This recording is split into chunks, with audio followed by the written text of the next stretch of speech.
Honourable Member. Thank you very much, Mr. Speaker. Mr. Speaker, I stand like my other colleagues to oppose the extension of the state of emergency. Mr. Speaker, I also want to join my colleagues in extending solidarity to the firefighters on the international recognition of their profession. And Mr. Speaker, to also extend our support and solidarity and sympathies with our colleague who buried his son yesterday. Mr. Speaker, the member from Castries East and the leader of opposition called on St. Lucians to be patient, to be peaceful, and do not give in to any attempts to create in this country that there is a sense of unrest and instability. When I drove to Parliament this morning, I was absolutely shocked to see the security setup that was in effect for the meeting of Parliament today. I had seen a notice put out by the police yesterday speaking of intelligence that they had gotten, that there was going to be unrest in the country and words to that effect.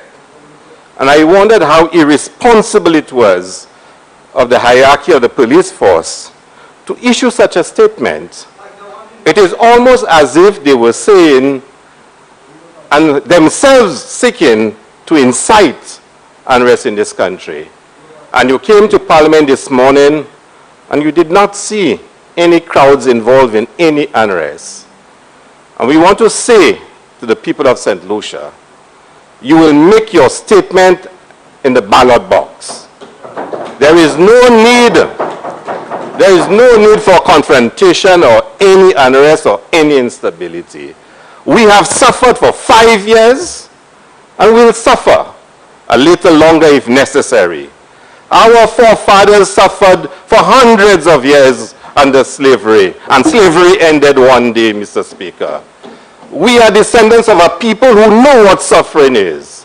We know what it is to struggle to survive. And if we have to wait a few more weeks for us to make a statement in the ballot box, we will make it. We don't need to engage in any instability. And like a former member of the Labour Party once said, United Workers' Party is like a phlegm on our chest.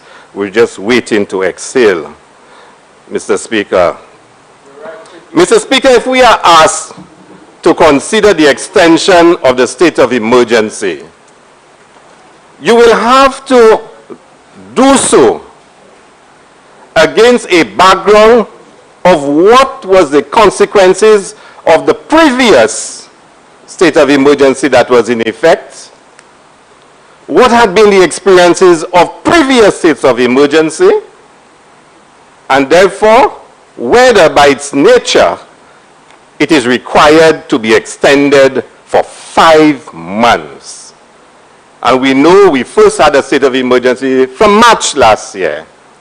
So if you're asking for us to approve an extension, let us analyze what has happened when we had a state of emergency. And then for us to decide whether or not it is necessary to have an extension. But I'm minded to note that the member from Miku South stated that the only reason why we need to have a state of emergency is because we need to have a curfew in place. We need to have a curfew in place. So in many ways, we need to analyze the criticality of having a curfew in place. And we need to examine whether or not that this is a real argument, or is it a constructed argument for purposes of political control. But I think every member in here will agree that COVID-19 has tested our resolve as a nation. But it has demanded a quality of leadership that recognizes that first and foremost, that the people of St. Lucia matter most.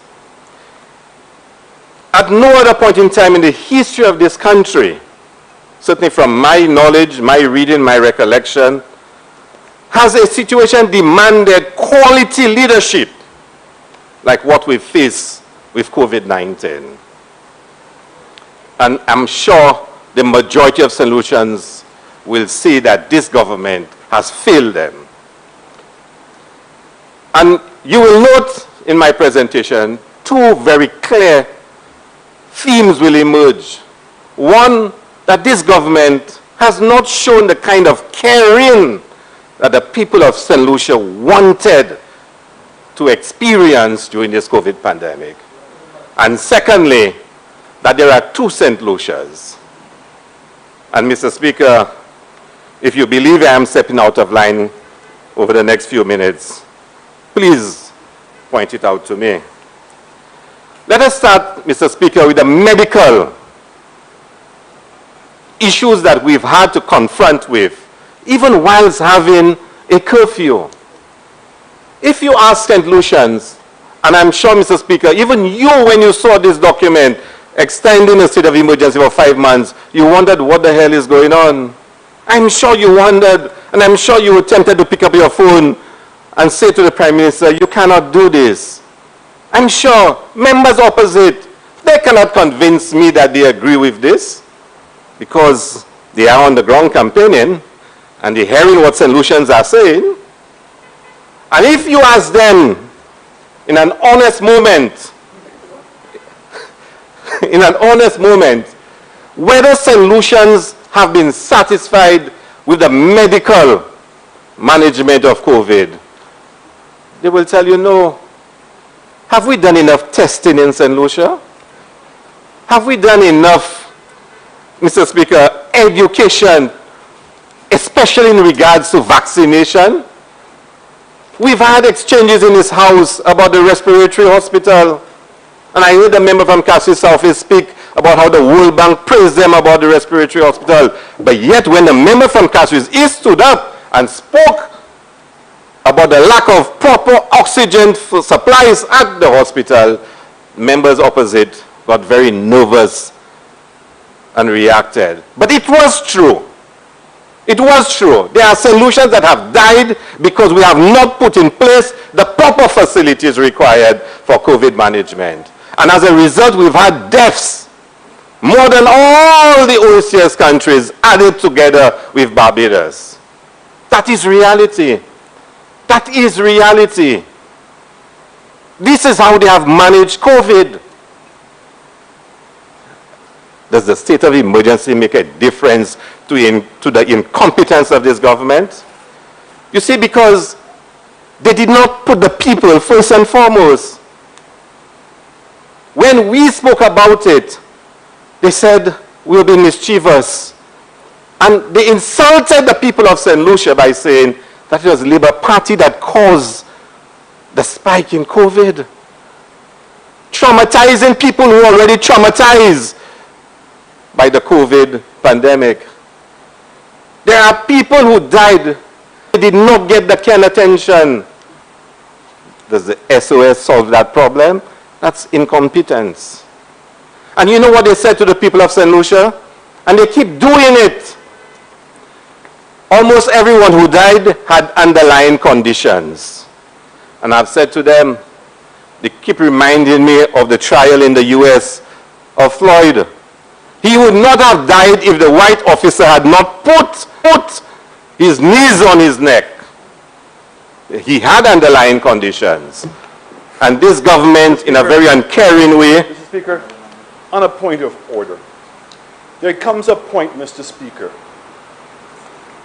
where we have to take the business of government and this country far much more seriously than the member from Cass 3 South is taking it.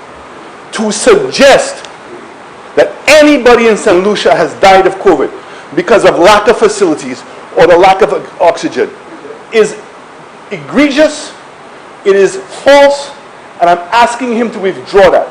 The people who are the medical workers of this country deserve much better. And at no point has any report come to my office to suggest that anyone has died because of lack of facilities in this country. And despite the fact that we have provided evidence, at no time was there a shortage of oxygen at any one of our facilities. Yet, the member continues to say there has been a lack of oxygen, and that is true. I appeal to you, Mr. Speaker, to ask the member to withdraw that statement, because it's an embarrassment, not dissimilar from the statements he made in Dominica.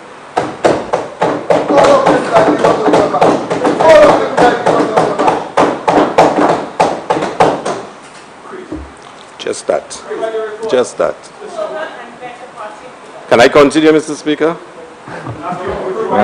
You can ask for what you want from now till end of eternity. You're not the one deciding that. You're not the one deciding that. Honorable member. And you can cry too. Honorable member. Yeah, I'm with you, Mr. Speaker.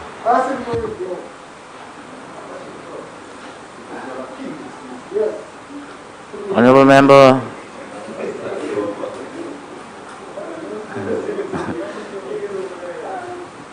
Whether or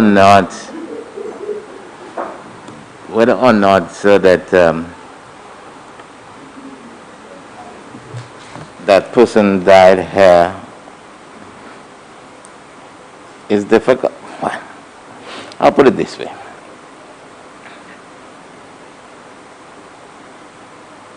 We are all representative of the people, and we in this chamber supposed to always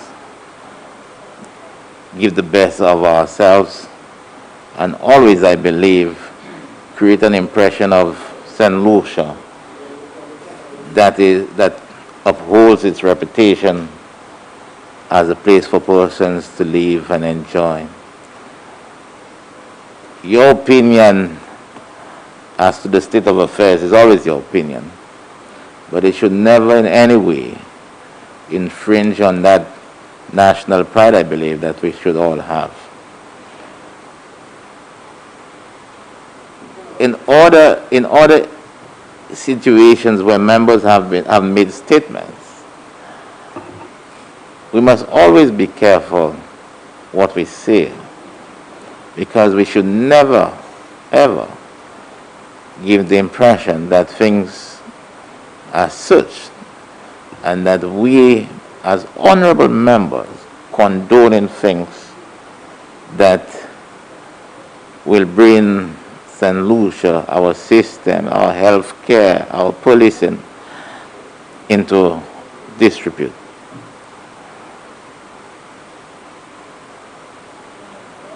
I will ask you that you need to be so careful that we do not, and you should not, indicate that our healthcare workers did not do the very best for persons who unfortunately contracted COVID and passed away. And we must always be sensitive to the need, to the feelings of our people.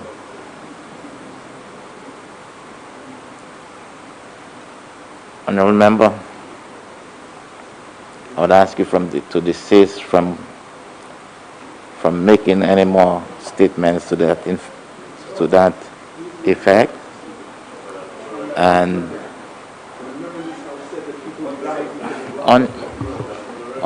honorable members.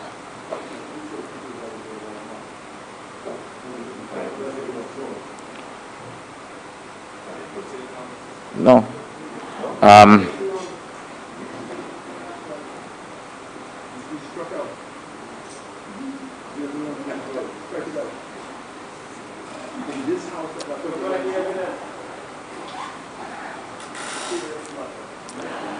This is your opinion is your opinion, but then I do not want any impression of the Parliament to be in any way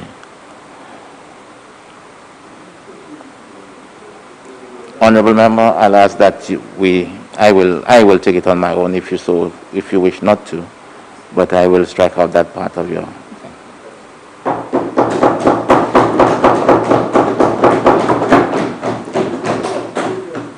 I do not want anyone to believe that any member in this House, regardless of our opinion, is given the impression that as a unit, as a parliament, that we are not sensitive to persons.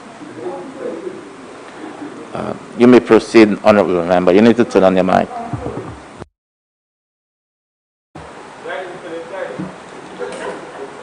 So, I think it is also a fact that somebody committed suicide at the hospital. It is a fact.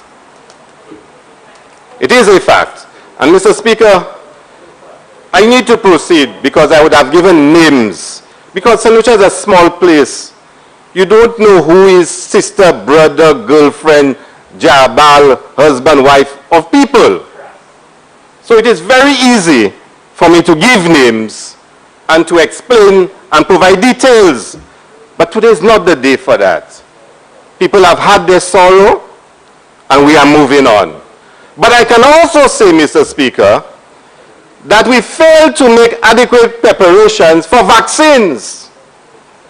And we were humbled to have to accept vaccines from Dominica and Barbados, I think, Mr. Speaker, because we did not make arrangements.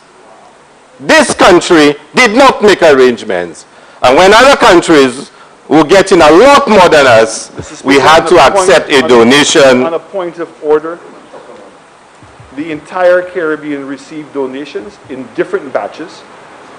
Barbados and Dominica, knowing that our batches were going to come, advanced them us for our frontline workers, of which we're deeply appreciative. But for the member to suggest that the Caribbean did not work in unison, again, is his misunderstanding and probably hopeful wishes.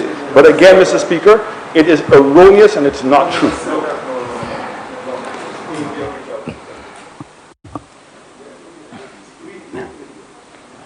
Honorable Member, the issue of vaccine have been No, I'm making a point, spoken Mr. and Speaker. debated. I'm making a point about the medical management because I can give the name of the person in Mr. Modi's office that was responsible for the vaccine, donations. But let's put that aside because their days are being counted down for them, Mr. Speaker. Let me tell you, members opposite are behaving like they are cornered, Mr. Speaker. But let's move on, Mr. Speaker. I heard a member from Miku South. I heard a member from Miku South speak, Mr. Speaker, about herd immunity. Herd immunity being achieved in St. Lucia. Now, Mr. Speaker, the people of St. Lucia must sit and analyze it. So far, Mr. Speaker, so far, we have about 25,000 people that have received a single dose, and a few hundred may have received both doses. To reach the level of herd immunity, we need to have about 120,000 people receiving both doses. About 70% of our population.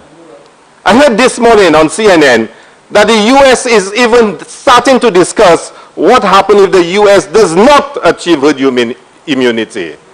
Because surveys show that at least 25% of Americans will not take the vaccine.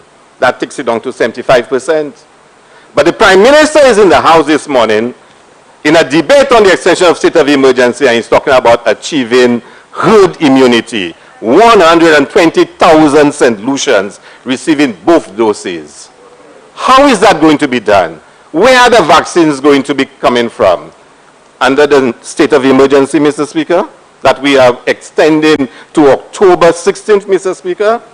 Tell me, unless in that meeting in Barbados, he was making a special request from the U.S. to send down vaccines to us. Because maybe you should tell St. Lucians what was discussed at the meeting, Honorable Mr. Member, Speaker. Honorable Member, you don't speak to other members directly. My apologies, Mr. Speaker. Always through you. So, Mr. Speaker, tell us about this herd immunity that you are now putting on the table as the next big achievement for this government, Mr. Speaker, under a state of emergency that will exist until October 16th, Mr. Speaker. And I noted this morning an announcement is made that there is a Caribbean bubble. So you can now go to Barbados and you won't have to quarantine for 14 days, Mr. Speaker. You won't have to. But the point is there a Caribbean bubble? Or is it a St. Lucian bubble with other Caribbean countries? Because just like the member from Miko South, and the leader of the opposition says he wants to go to Barbados, I have to go to Barbados too. And I know up to this morning what the requirements were if you went to Barbados. There is no bubble. If you land in Barbados, you won't have to do quarantine. There is no such bubble. If you go to Barbados now and you have received both doses, you do a test, you wait 24 hours for the results. If it is negative, you then can go out. You still have to do a test, and you still have to spend at least a day in quarantine in Barbados right now. But we announced in St. Lucia on May 3rd, effective May 3rd, we have a Caribbean bubble. And make St. Lucians believe that it is okay to go to Barbados and come back without quarantine. But I'll come back to that later on, Mr. Speaker. So, my time has run out for the medical management. Let's look at social, Mr. Speaker. And this is where this becomes even critical. Who will deny in St. Lucia that social tensions are at an all-time high? This is the highest incidence of crime that we've ever had in St. Lucia, even if a state of emergency. We were told that Kenny cannot stop crime, but I will. And we've had the most homicides in the history of St. Lucia. We've had high numbers of homicides, even when we had a state of emergency. So why are we having, Mr. Speaker? Mr. Speaker, so the social tensions caused, Mr. Speaker, by those arrangements and by an uncaring government has raised the level of social conflict in this country, Mr. Speaker. This is the state of our country. This is what the COVID pandemic has caused. This government did not cause the pandemic, but they've not managed it in a way where they've said to St. Lucians, let us bring out the best in you to come out and support your community and to be part of a national endeavor. They've lost the trust of the people of St. Lucia. And the longer this state of emergency continue, the worse it is. Mr. Speaker, I never appreciated the effect of a curfew on people until I sat with the boys on the block. And he said to me, boss man, when curfew come, where are we going? The number of persons in a little house in some of the communities. Some of the guys live and then if their parents home, their mother, in most cases, home. When they have to go in at 7 p.m. until 5 o'clock next morning, what do? They don't have television. Some of them don't have Netflix. And they started explaining to me the effect of that day in, day out, Mr. Speaker. And how it builds up that tension and that anger in them. Now for me, my house probably, so I can always move between the kitchen, the living room, and the bedroom. I mean, that's a free room. Some of us in here, members opposite, probably have houses that have, 6 bedrooms, 15-room houses. So they have space. They can move about in their homes. They don't understand the social tensions of being indoors every single night from 9 p.m. until 5 next morning. And to do it for 5 more months. For 5 more months. And remember, we always said from day one, we were opposed to the state of emergency because we believe the government can have restrictions under other legislation, but we would have supported the government then because we felt we had to fight the COVID crisis. So, Mr. Speaker, you really need to ask, do we need to have in this country 5 more months of the state of emergency, given the social tensions that we have in this country? And that leads to the emotional trauma that this pandemic has brought to this country. And we're very quick to discount those things.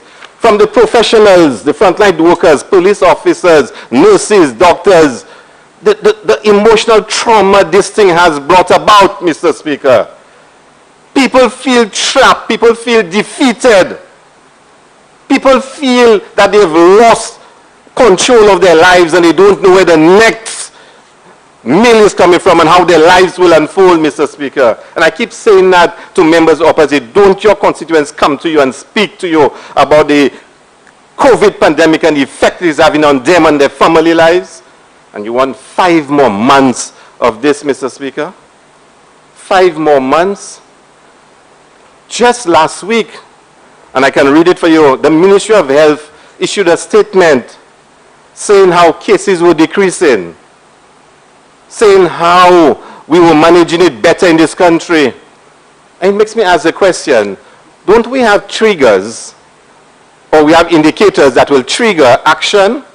So if we're saying cases are decreasing, it's been managed better, deaths are declining, why are we having the longest extension of the state of emergency? Why? Think about that, Mr. Speaker. You are talking about opening up the country to cruise ships and to more flights from the UK and flights from the US, but you're extending the state of emergency. I mean, I need somebody to explain the logic of this to me, Mr. Speaker. Our people are traumatized, and the state of emergency is not helping our emotional trauma, Mr. Speaker. Now, let's look at the economic. And I have to speak about the economic, Mr. Speaker. Because, and the member from Viewfort North spoke about it, some of the small businesses, the restaurants, some of the places that need to operate on different hours to what the state of emergency and by extension the curfew imposes on them. Who's really talking about them? Who, Mr. Speaker? But you are still hearing that we are opening up the country. This is the same government, the same member from Miku South who said, why saves lives if they don't have livelihoods? And he boasted that, yes, he said it. But who is caring about those people, Mr. Speaker? Who is caring about them? You want 5 more months of the state of emergency. Are we hearing any special program of assistance for those people? And I can't help but say it, Mr. Speaker. From last year, I came to this house begging for steps, for cleanups in the community, to mobilize the communities, give them a little soulagement, give them a little strength. No, we're not making mendicants of the people and beggars of the people. But now, they're all over the constituency giving contracts to clean up $200 a day. $200 a day. I'm afraid of that. I'm making them take the money and we're eating it every night. But Mr. Speaker, these are the same people who refuse to give the guys any cleanup contract. All during COVID when people were crying, they would not give it to them. And I kept warning one particular member at the side, this thing about mendicants and beggars of our people. Now, are you all making mendicants and beggars of them when you give them those contracts? But our people are feeling it. We are feeling it. If you say things are better, if you say cases are going down, if you say you are opening up to cruise ships, you are opening up to more flights, why can't you open up the local economy more? Why can't you open up the local economy more? Because you're opening up for more hotels to open, more flights, more cruise ships, but you're not opening up the local, you're still suffocating the people. By 5 more months of this, this is sheer wickedness, Mr. Speaker.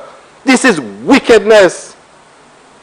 There is no rational reason for this. I don't know if there can be any rational reason, but this makes no sense.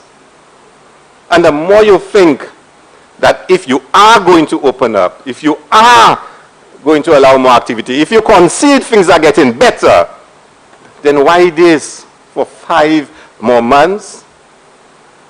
There has to be another reason, Mr. Speaker. I cannot support this. Mr. Speaker, let's go on to the political. You know, I am convinced, Mr. Speaker, that the extension of the state of emergency for 5 more months is all about politics. Nothing to do with COVID.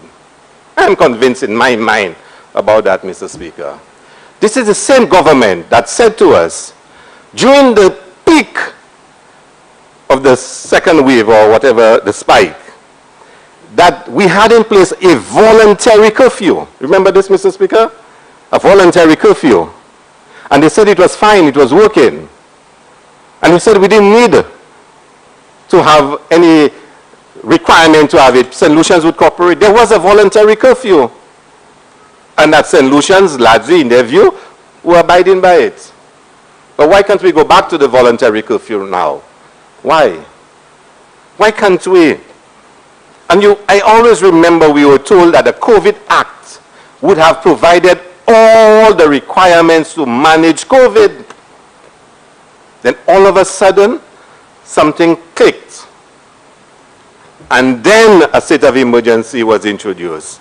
So remember, there were protocols and there was a voluntary curfew. But something happened along the way that made them introduce a state of emergency and now want to extend it for 5 months. What is that something? Is it results and analysis coming from Barbados? The irony of it is the longer they take, the worse they make it for some of the others, Mr. Speaker. So, you know, anyway, that's the headache. That's not mine, Mr. Speaker. Just say this, Mr. Speaker, this extension is all about control. It's all about control. And maybe in many ways, it exposes that colonialism really does not have a conscience. It doesn't have a conscience.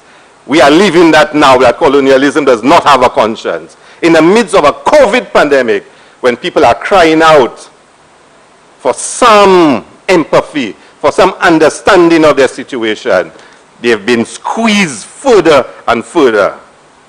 Mr. Speaker, I was really disturbed by what happened this morning when I drove to Parliament.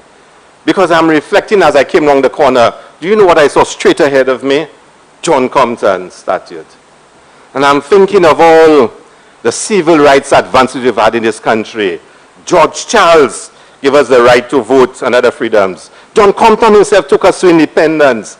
And I'm driving to Parliament, and they have constructed a reality of unrest and instability. And the Parliament, the expression of the people, has been cordoned off, Mr. Speaker.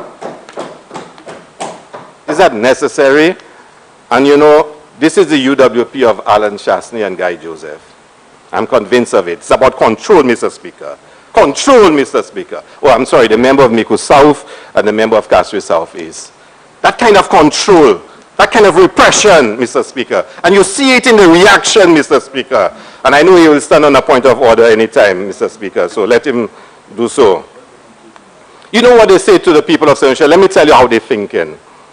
They will come to this house, they will pass laws, so the people of St. Lucia have to stay at home. But they can go out anytime they want. They can line, they can dance. I don't know what kind of dance is that. Maybe they should have asked a member from Strozel, Saltibus, to show some better dance moves, Mr. Speaker. At least he knows how to dance Jerusalem, Mr. Speaker. So, and it was after 9 p.m. on a live show on TV, Mr. Speaker, not a pre-recorded, a live show, Mr. Speaker, no mass.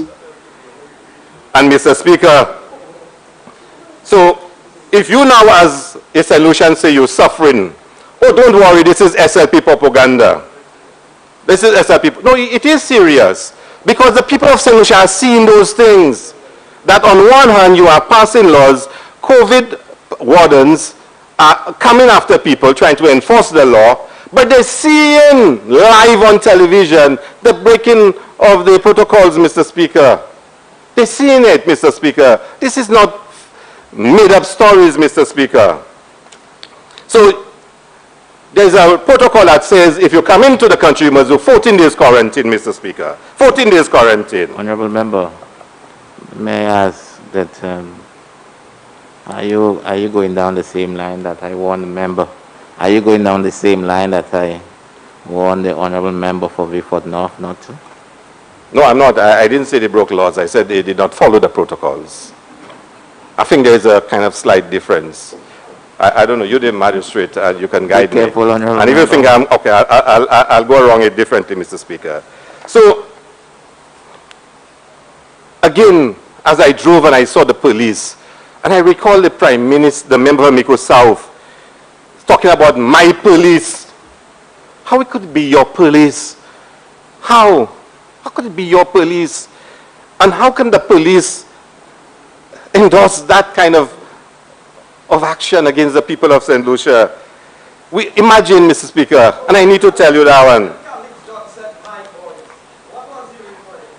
You know, imagine the people of St. Lucia cannot meet on Constitution Park.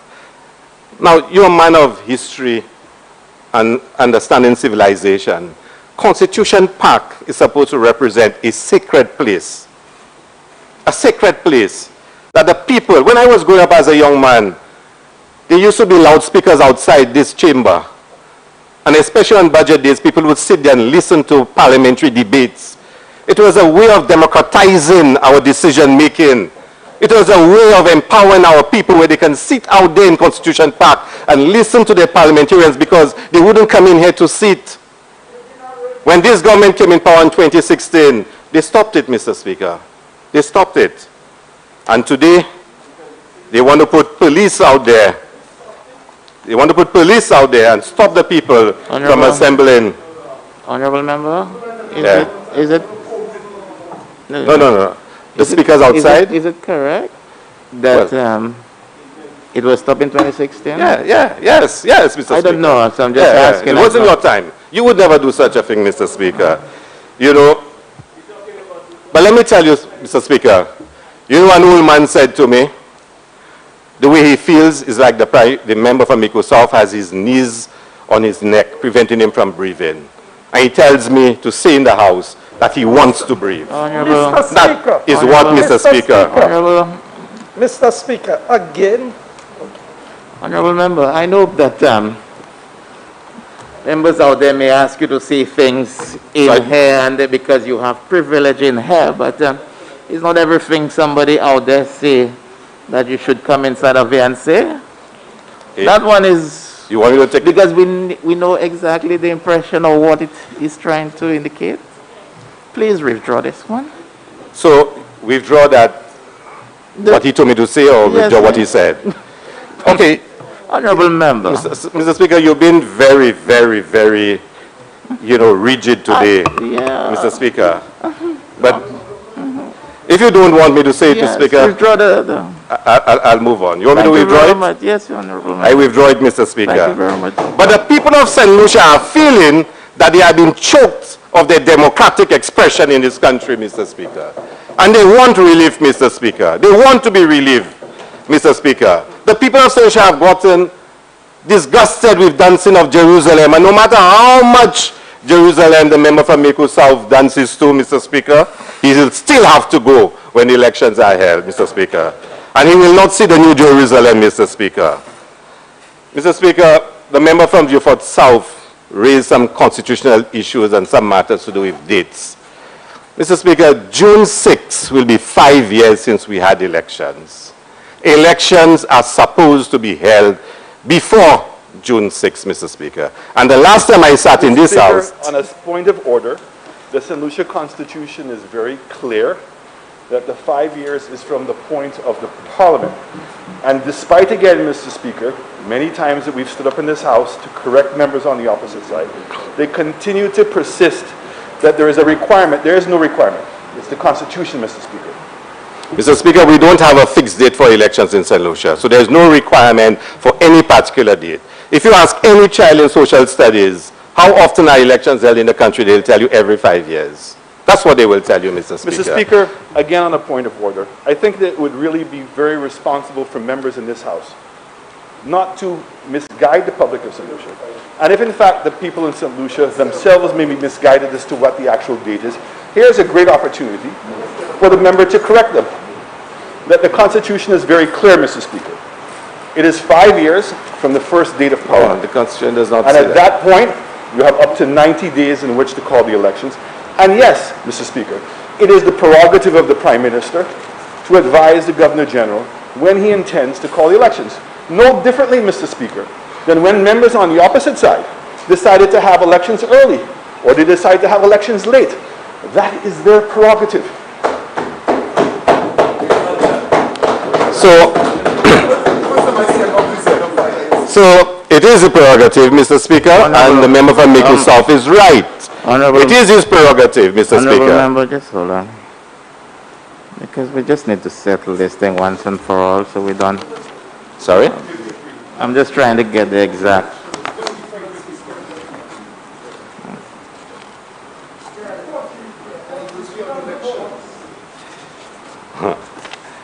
is 5 years. You still want me to wait, Mr. Speaker? Yes, yes. 6 is 5 years. What is kind of 5 years so for? In fighting everything, we say 5 years. Honorable members, Yeah. let's just, every member here was given a copy of the Constitution of St. Lucia. And let's get this thing, because I do not want anybody to believe that Section 55 of the Constitution, prorogation and dissolution. 1. The Governor General may at any time prorogue or dissolve Parliament. At any time. And 2. it's even before 5 years. Honorable Member. 2. Subject to the provision of subsection 3 of this section, Parliament, unless sooner dissolved, shall continue for 5 years from the date of the first sitting of the House after any dissolution, and shall then stand dissolved. Okay, so the 5 years is from the first sitting of the House, not from the date of election. Now, honorable members, let's move on. Turn on your mic, good sir.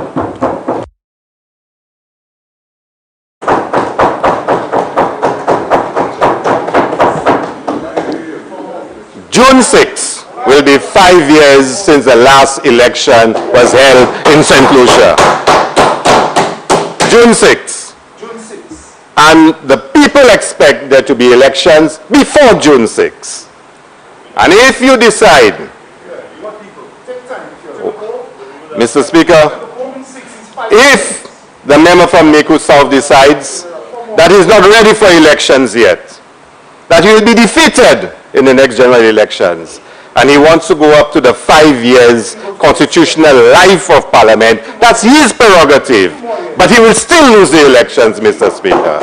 And if he wants to go a further 3 months, it is his prerogative, and he will still lose when the elections are called, Mr. Speaker. Honorable Member. So, Mr. Speaker, I'm not debating with him. Honorable Member, now I will say to you, honorable members, I will now say to you, tally your statement, because Right. I will not allow you to debate the election. Because, Mr. Speaker, every time I stand here and my colleagues stand here and we speak about 5 years, a kakadlo taking the member from Miku South.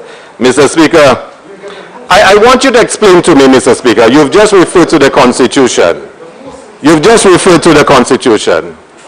The House will dissolve by itself, and the other lawyers in this chamber, by whatever date in July, the 15th or whatever, because the 5 years would be up.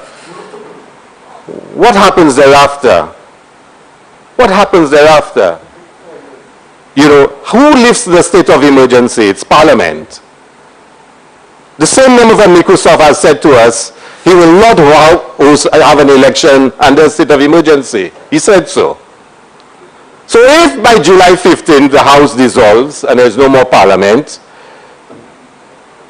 and I heard the member from Beaufort South says there may be an interpretation in the Constitution that the Governor General can recall Parliament if we need to. Why are you doing this? Why is there the need for such machinations that the House will... On a point of order. Again, Mr. Speaker, it's very sad that I have to stand up as often, but it's important that we do. The member is giving the suggestion that if in fact we have a state of emergency and the House dissolves after July 12th, that there is then no mechanism for the state of emergency to be withdrawn, which is incorrect.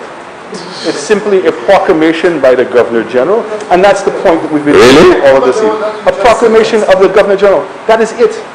This is what we've been saying, is you put the state of emergency on because you need Parliament to approve the extension. But it only requires a proclamation of the Governor General in order for the state of emergency to be withdrawn. Okay. And if that is the advice of the CMO, Mr. Speaker, and of the command center, then we will do it. But as I said to you, the requirement right now by those technicians is that we still require a curfew. So, Mr. Speaker, the state of emergency... Honorable Member, tie your submission on the date or elections to the extension of the Because, state Mr. of Speaker, I'm emergency. explaining to you why an extension is unwarranted and unnecessary because we have an elephant in the room, which is the general elections. We must refer to it. It is the singular most important event in our civil lives in this country for this year, the election of a government, and you're extending the state of emergency beyond the date by which it must take place. I must stand, Mr. Speaker. Mr. Speaker, on a point of order. In order to elucidate my good member from Castries South, if you can probably quote Mr. Speaker, of the Constitution. Yes, Mr. Speaker. No, the reason why I was calling on to you, you said you stopped on a point of order, but you were asking to elucidate. No, I was asking you, Mr. Speaker, to elucidate him the same way that you just did on the matter of the date of the elections. If we can refer to him to section 17.4 of the Constitution, I think it's very clearly written that if in fact we have a state of emergency, that all we have to do is a proclamation by the Governor General to suspend it. So this does not interfere with the elections. You see, but that's exactly the point. Honorable member, I will need to move away from this election. This is not a debate. Mr. Speaker. No, I'm not stopping you. You want to? This is not a debate on the elections, when it should be called or when it is going to be called. Mr. Speaker, it is grossly... I am tying it. I am saying it should not be extended beyond the date by which we should have elections. I am opposing it because I am saying the date by which it is extended to is involving the date of elections. And I mean, the member from Miko South cannot stand up on points of order, and then I am the one who is not supposed to speak about the point. Mr. Speaker, the point has been made. The people of St. Lucia will speak. They won their elections. They expect the elections in 5 years, and if you don't do it, you know what they will think of a government that is denying them from hosting elections. We know what they will think of the government, Mr. Speaker, of any government that is denying them the chance to vote. But Mr. Speaker, you know, this state of emergency is about 2 St. Lucias, 2. So the member from Mako South can play golf, Mr. Speaker, but the young boys, it's illegal for them to get a sweat on the playing field. And you have to go, Mr. Speaker, and look at the protocols.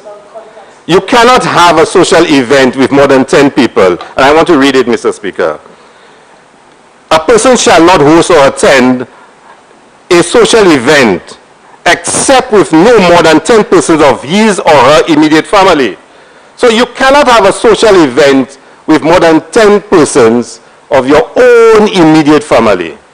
But you can take part in a non-contact sport if there are no more than 15 persons in attendance, excluding spectators and crowds. So you cannot have a gathering of your own family of more than 10, but you can play golf. You can play golf as long as you do not have more than 15 golfers. Can you imagine that?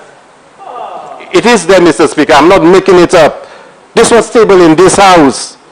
There are 2 St. Lucias, one for one set, but the young boys that are sweating on the playing field, the COVID wardens, run behind them. Run behind them. But you can play golf, Mr. Speaker. Here's another one. A young candidate returns to the constituency he's contesting, and it is deemed that there is a mass event, and someone is arrested. Lapwet, Monrepo. But in Lapwet Dennery next door, there's a mass crowd event. And I have a video clip, Mr. Speaker. Ain't no social media thing. Video clip. With the member for Miko South in attendance and the member for Dennery South in attendance. Mr. Speaker, I know that in Lapwet Monrepo there was SSU. There were COVID wardens there. Were they in Lapwet Dennery South? There was no COVID wardens in Dennery South.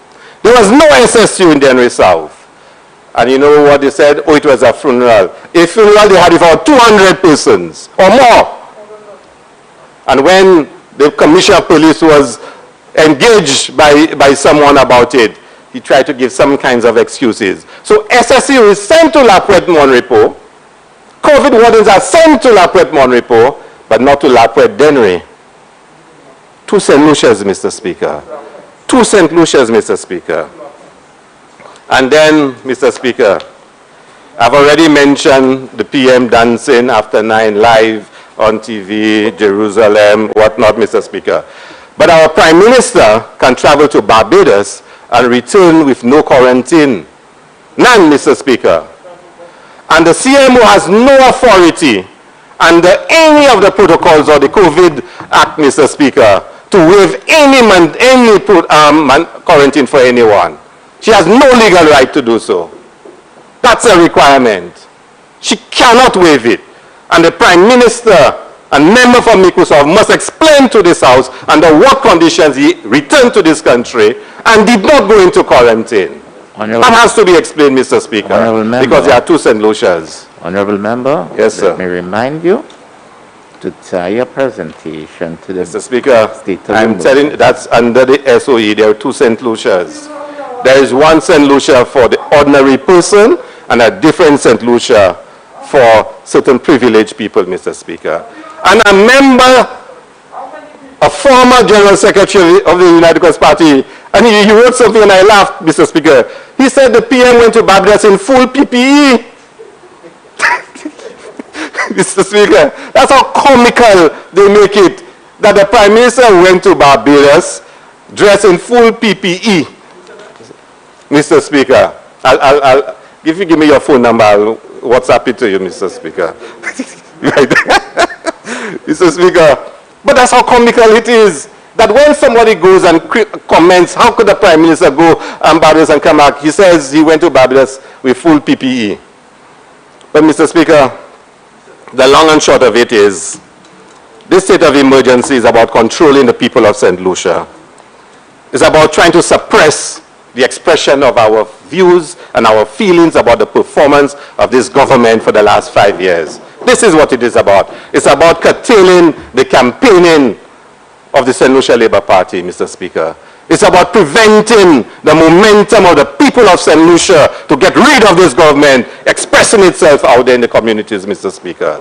That's what it is about. It's about trying to suppress, Mr. Speaker, our discontent about how they've governed this country for the last 5 years. But that cannot stop the train, Mr. Speaker. That cannot stop the people of St. Lucia. So, Mr. Speaker, this state of emergency is a last desperate effort. It's like a Hail Mary. You just go for the last try and hope it succeeds, Mr. Speaker. It won't succeed. The people of St. Lucia are fed up of this government. And the longer the Prime Minister takes, is the worse he's making it for all the members of his cabinet and his government, Mr. Speaker. So, Mr. Speaker, but for us in the Labour Party, we are not going to be happy about this because the people want relief. The people want economic support. The people want to be emotionally relieved of the emotional distress, Mr. Speaker. So we're not happy, Mr. Speaker. I end, Mr. Speaker, by reiterating my opposition to the extension of the state of emergency. Thank you very much.